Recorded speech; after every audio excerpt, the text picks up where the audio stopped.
আমার শখের রান্নাঘরে শীতের পাখির যে আগমন ঘটেছিল সেটা তো আমি নারকেলের মুসি দিয়ে তৈরি করেছিলাম। আর এটা যখন আপনাদের সাথে শেয়ার করেছি অনেকে জিজ্ঞেস করেছেন কিভাবে আমি এটাকে তৈরি করেছি। এখানে আমি একটা এই যে নারকেলের মুসি নিয়ে নিয়েছি, এটাকে আমি কুড়িয়ে এনেছি।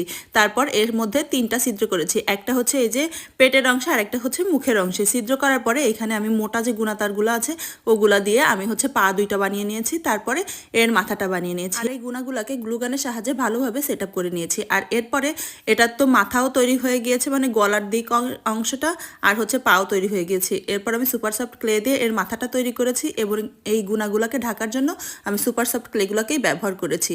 তারপরে পা, মাথা এবং গলা পুরোটাতে করার পরে দিয়ে পুরো পাখিটাকে সাদা কালার করে নিয়েছি। যেহেতু বক পাখি সাদায় বেশি সুন্দর দেখা যায়, যার জন্য এটাকে সাদা করেছি এবং পা 2টাকে ব্রাউন কালার করে নিয়েছি। একটা ছোট্ট চোখ এঁকে দিয়েছি। আর এভাবে করে কুড়িয়ে পাওয়া একটা নারকেলের মুসি দিয়ে তৈরি হয়ে গিয়েছে শীতের পাখি বক পাখি আমার শখের রান্নাঘরে। কেমন হয়েছে অবশ্যই জানাবেন।